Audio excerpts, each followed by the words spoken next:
Someone told me a story earlier. They went to Kenya and they got really, so this girl at work, we were talking about like, oh, you know, what's life? What have you done with your life? And she was telling me about her gap year in Kenya. And she got mugged and never wanted to, you know, she was going to stay out there for loads of months, but she got mugged and had to come home. It's fucking terrible. That's really awful. You'll understand anyway.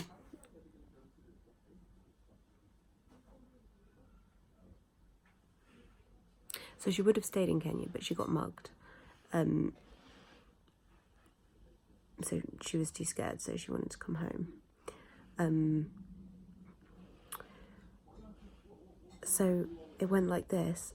She was walking along between the orphanage that she was working at and a shop or accommodation, and 7 black guys grabbed her by the shoulders.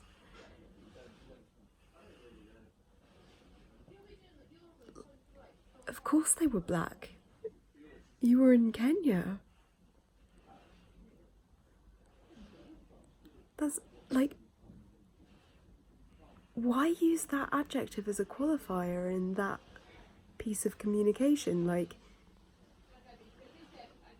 are you assume that I'm not gonna know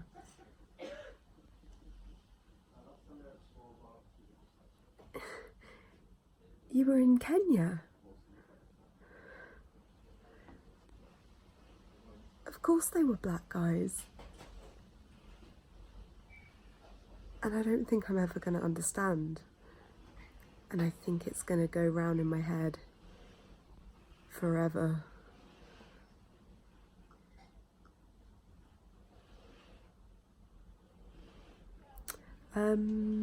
What else is going on? Should we make this a real video? I just turned it on to tell you that story because I was thinking about it. I look really good. Diffused lighting, yes.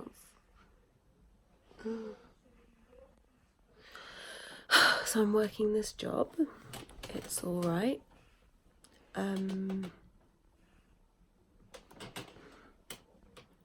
Life's a bit strange at the moment because my granddad has gone into the hospital and they did an x-ray and he's not going to come out of the hospital. And so he's going to pass away in the hospital instead of in his own home,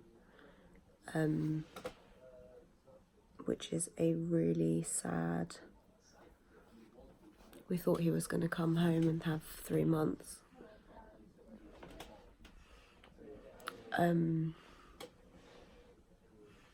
So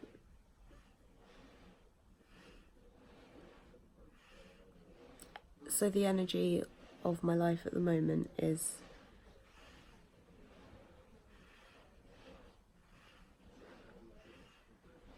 I'm facing death. Like, there's no room for any thinking from a lower perspective. There's no room. You have to stand back and look at the fact that life ends. The fact that this experience is a really short one, and it's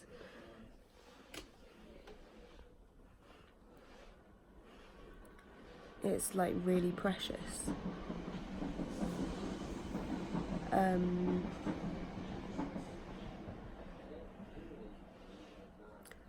And I'm really, really grateful to find out that I have that perspective on death. I feel like I'm dealing with it really well. I feel like I'm able to walk into that room with my family and kind of be the person who's holding it together energetically, that's like able to kind of, that has the perspective on their emotions and how they relate to each other. So like each of them is kind of locked in their own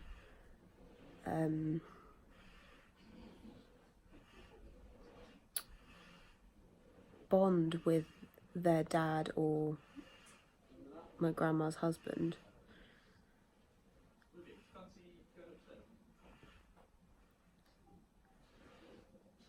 And they don't have a clear image of the way that the other people in that situation feel. They just don't.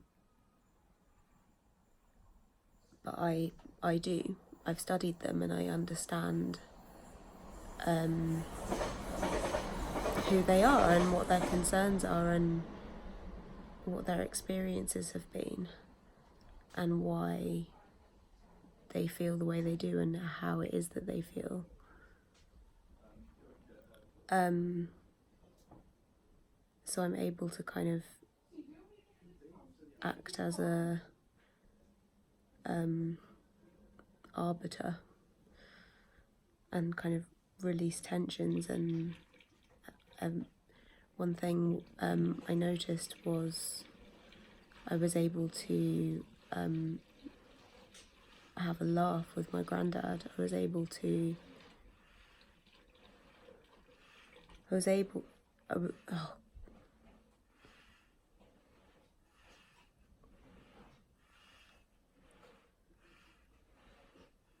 It was kind of a really sad image.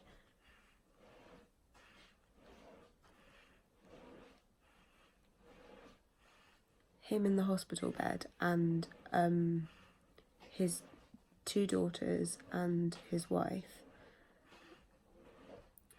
and they were all uneasy around him because they were shocked at his appearance and just too sad. Like the kind of sad that I'm really afraid of, that I'm always afraid of my mum dying, and I think about it all the time, and I think, not, you know, it's one of the things that gives me a lot of fear. The idea of being alone in this world without my mum.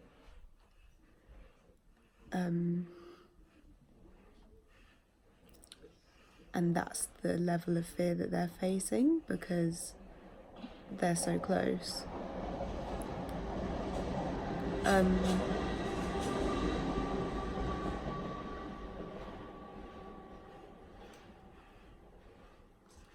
But because I'm more distant, but I'm connected to all of them really deeply,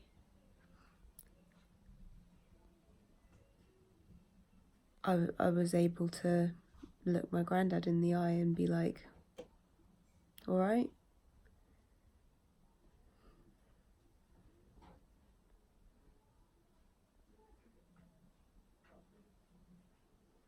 I was worried that my uncle wasn't going to be able to go and see him, and my granddad was asking for him, but he's gonna be there tomorrow.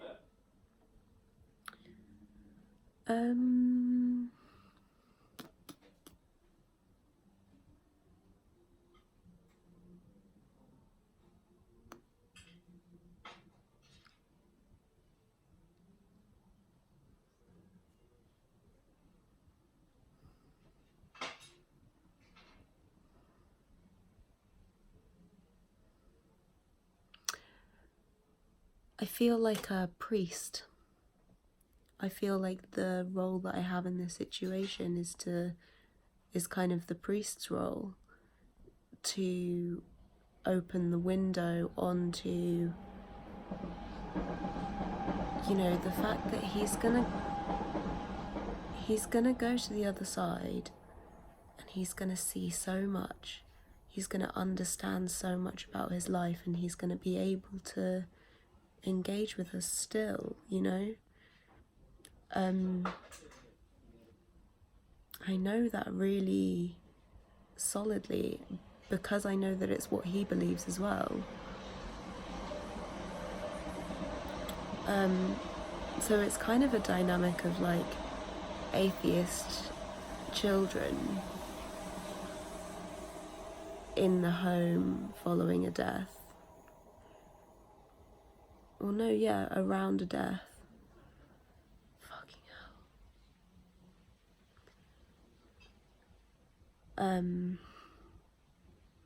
That's weird that I can think about the future where it's happened, but I'm so unwilling to place the label on the current situation that it's a death currently, that he is dying. And I think that might be because I suppose that's because he doesn't want to do that. I don't think he's thinking that he's dying. I don't think he's lying there thinking, I'm dying. I think it would happen quicker if that's what you were thinking, right? If I'm at work and I'm exhausted and I'm like, I'm miserable, then I'll be miserable.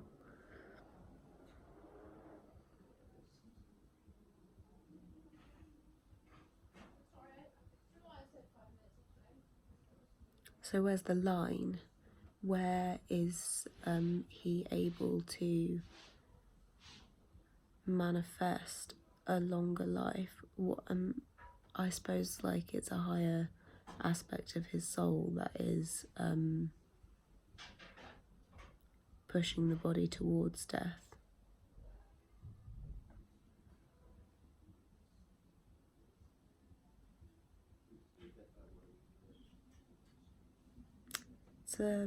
It's a really interesting process and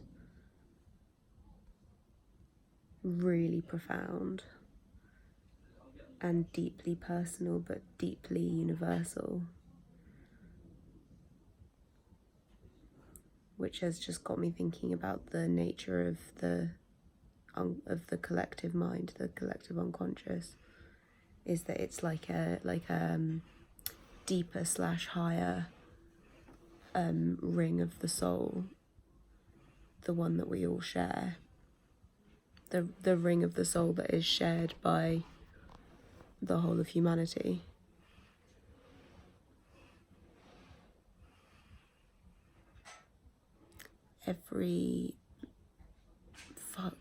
Not just humanity, everything living, every fractal of God, everything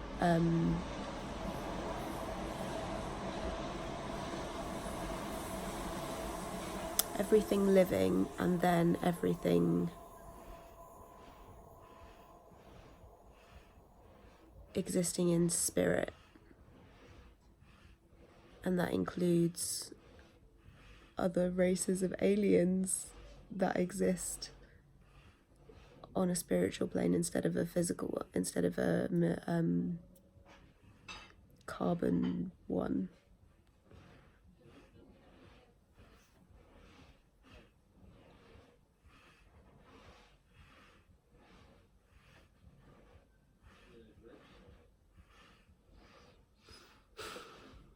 It's a really strange process.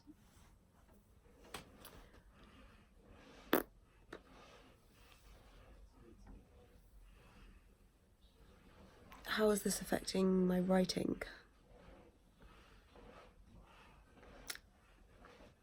So, in terms of what work I'm producing, it's a dry spell. It would be called a dry spell but it doesn't feel dry.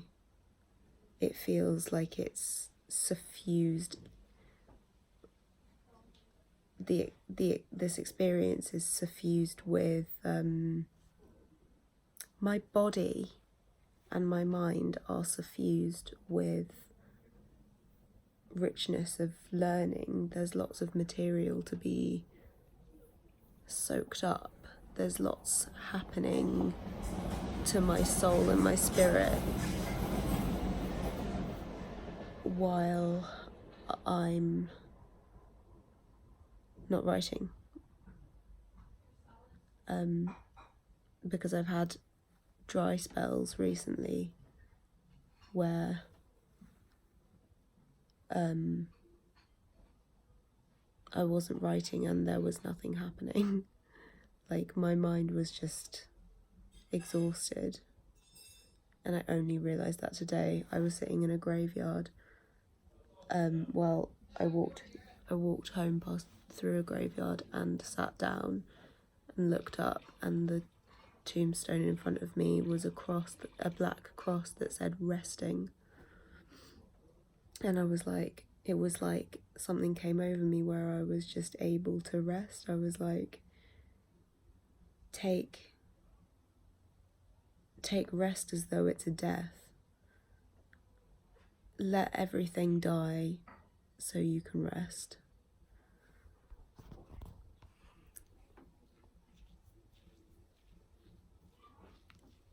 In the sense that when you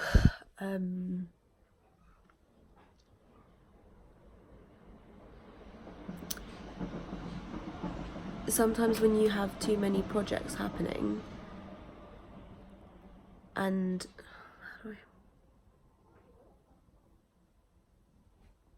like if you think something is something that you want to do, you can try not to do it, or you can say, no, I'm not going to do it, and you can watch it come back, right? You have a project in your head and you think, oh no, it's not for now, I'm not going to do it, it's a good idea but I'm not going to do it, and then it keeps coming back. You know that it's a good idea. So equally,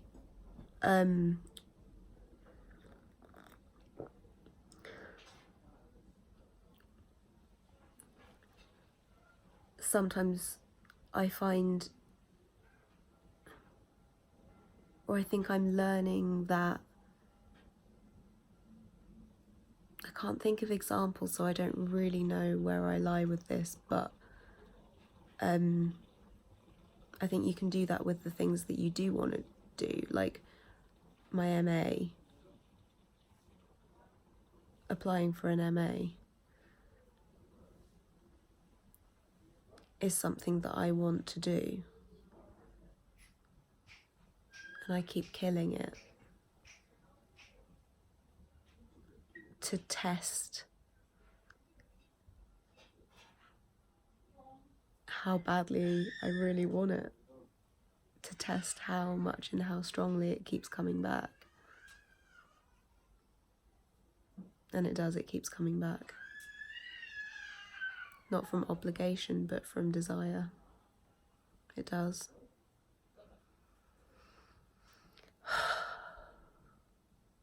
And it's the same with projects. That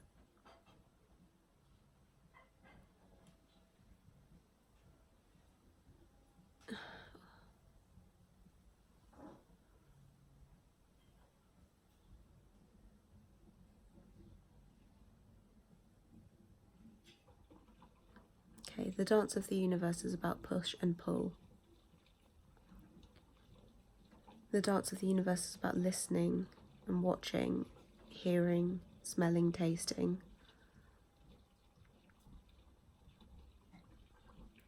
You are fluid as a creator. You are a dancer. You are a dancer of the mind.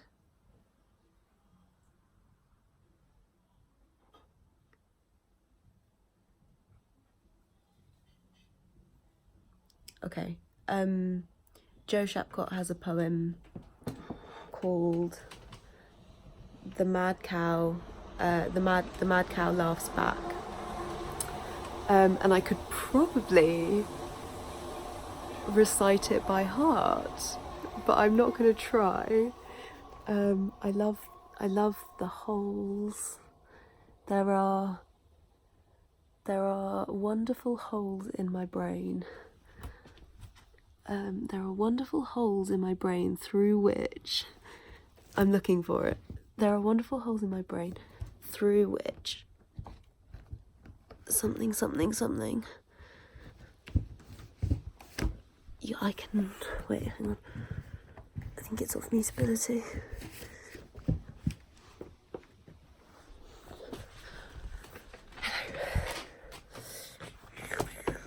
No, it's her book.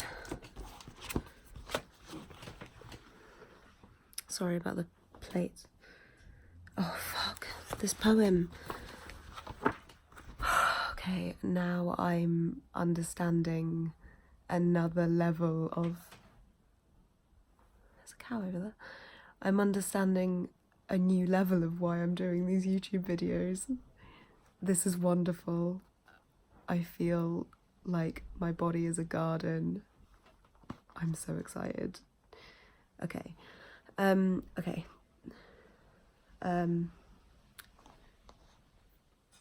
No, because it'll be backwards. Will it be backwards? Have I learnt that it's not gonna be? The Mad Cow Talks Back by Joe Shapcott. I'm not mad. It just seems that way. I think you need to, yeah. It just seems that way. Because I stagger and get a bit irritable. There are wonderful holes in my brain through which ideas from outside can travel at top speed and through which voices, sometimes whole people, speak to me about the universe. Most brains are too compressed. You need this spongy generosity to let the others in. I love the staggers. Suddenly the surface of the world is ice and I'm a magnificent skater, turning and spinning across whole hard Pacifics and Atlantics. It's risky when you're good, so of course the legs go before, behind and to the side of the body from time to time, and then there's the general staggering collapse. Oh fuck. And then there's the general embarrassing collapse. But when that happens, it's glorious, because it's always when you're travelling most furiously in your mind.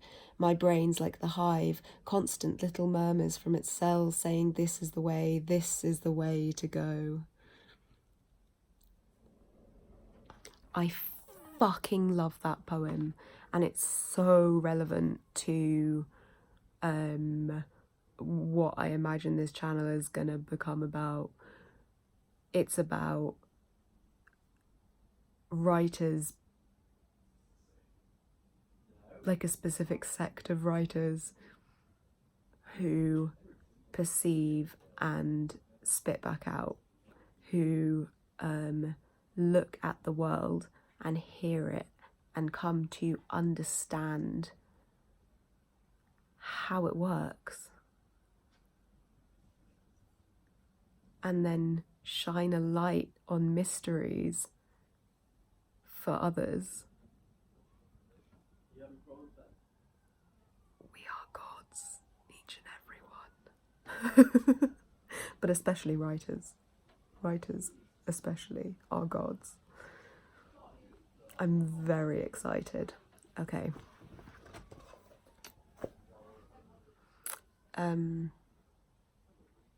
Feels tasteless to be so excited when my granddad's dying.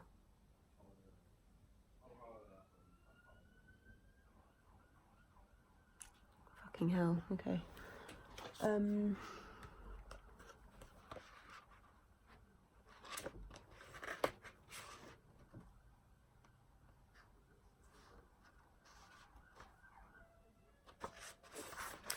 I'm just thinking there's a really beautiful one about a little girl. Might actually not be Joe Shapcott. No, it definitely is.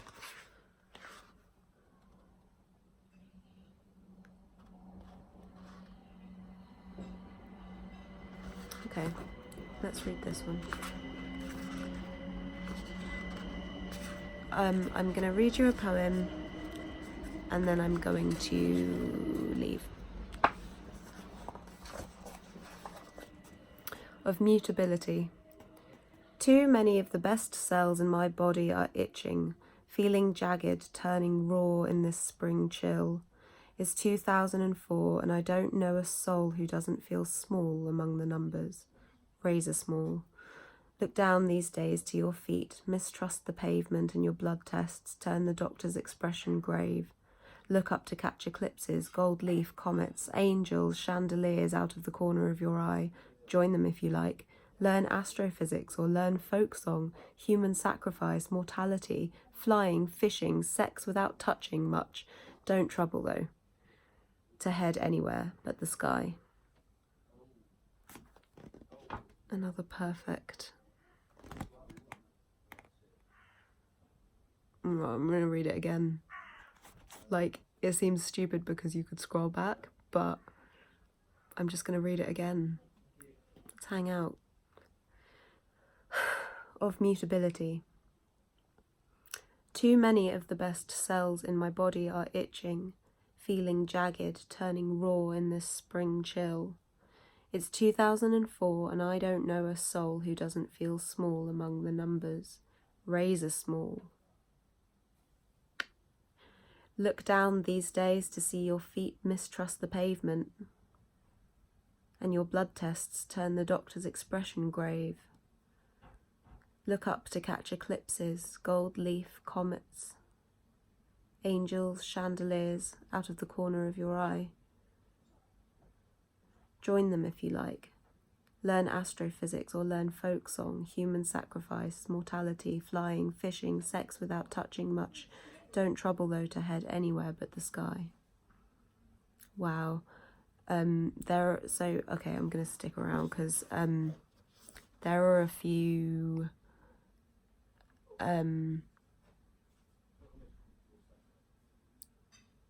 convergences that have happened for me reading that.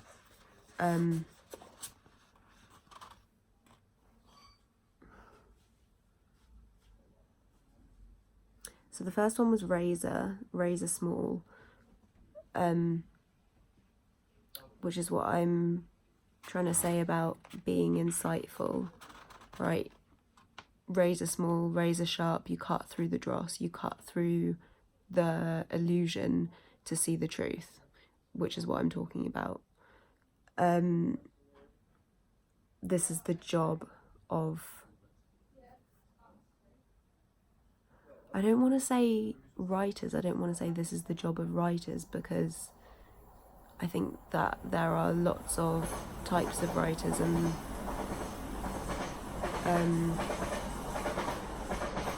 I don't think this is the only job of writers. I think it's like I think it's a sect of writers. Maybe it is the job of all writers. Maybe it is, because you've got to cut down. You take chaos and you create clarity. And then you have people who want to go into kind of beautiful descriptions of landscape, but then maybe they're doing that because they can see so much of the landscape and they are condensing it into description, and to them that description is really short. But to me, I'm reading the beginning of the Grapes of Wrath going, fuck, move on to the people, I'm so bored. I fucking hate grapes in bushes and whatever.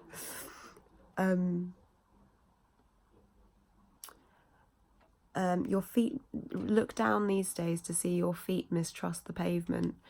I was listening to somebody talk about, I think it was Amanda Ellis, it's always Amanda Ellis. The walk on the ground, she said, with your feet. Take your shoes off and walk on the ground. Don't begin to think that the ground is dirty and poisonous. Don't think of the ground as toxic. do not put that energy into Mother Earth. Don't put that energy into Gaia, that she is toxic. Lots of us, I'm sure, will understand why. Don't tell a woman she's toxic. You know?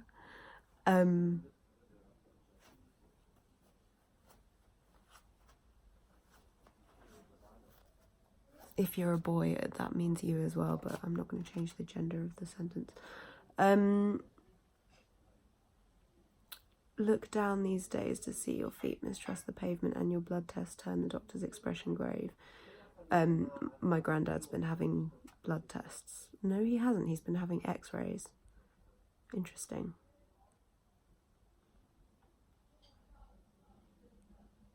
Blood tests. Oh.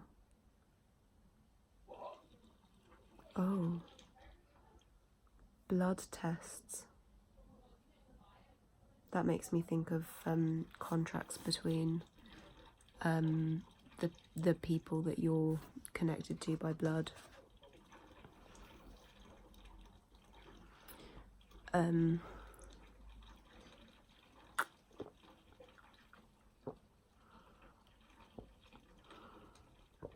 Okay, anyway. Gold leaf. Look up to catch eclipses, which are up. Gold leaf. Look up to catch gold leaf. I've been starting to work in gold leaf. I made my mum, I made myself a painting of the sky over Wandsworth Common with all the clouds and just the trees poking in. And it was pink, because sometimes the sky over Wandsworth Common goes pink in the evening. It's beautiful. And I painted it, and an angel showed up. So I finished it with the angel made out of clouds. But there was a crack in the cardboard. It was never supposed to be, like, I just started it on a shitty piece of cardboard. It was never supposed to turn out good. And I filled the crack with gold leaf to give it to my mum for a Mother's Day present. And it was right through the centre of the angel. It was like like a lightning crack from the top of the painting, when it went out like that, like a funnel out of the top of the painting, down the centre through the angel's like chakras, right? Like down the centre of the spine or whatever, into the ground. Look up to catch gold leaf. I love moments like that. Like, it doesn't make sense, but it makes perfect sense. And like, there's a shadow part, or like a just rational part of my brain that is like, how dare you think not? Yeah, it does sound like that. It's like, how dare you think that Joe Shapcott wrote a poem to you? How dare you think that this convergence is happening? That's how they get here. Because of course it's happening. The connections between individual people, the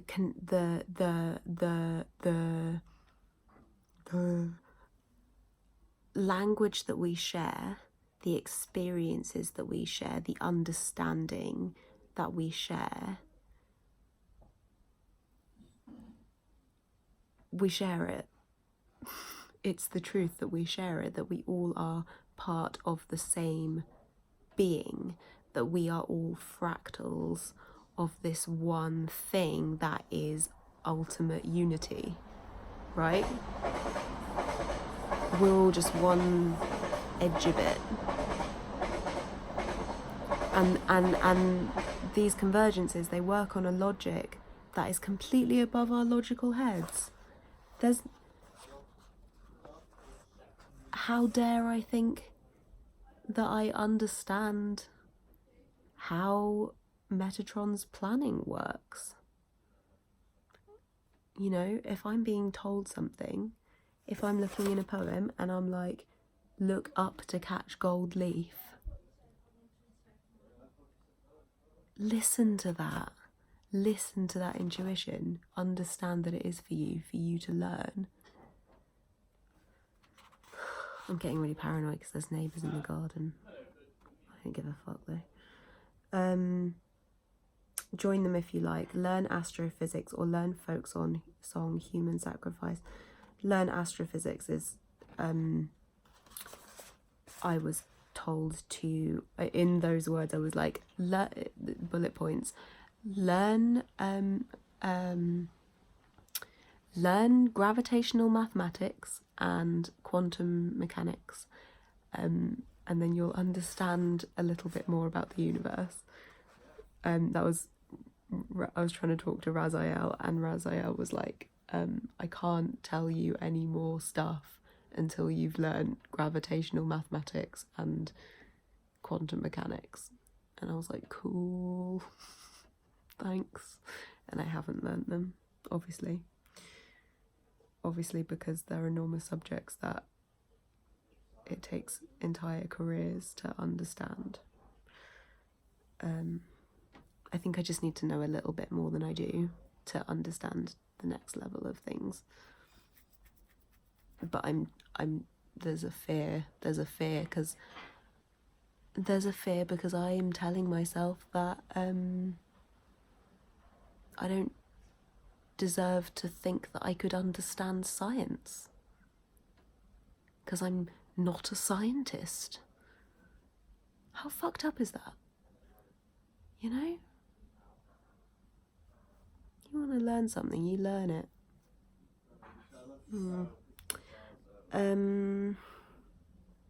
Yeah, that was it.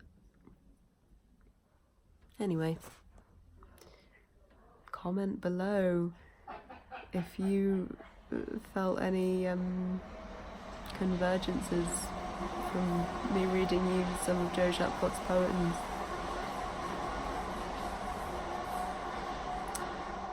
I'm gonna go and eat some fruit loaf. Bye.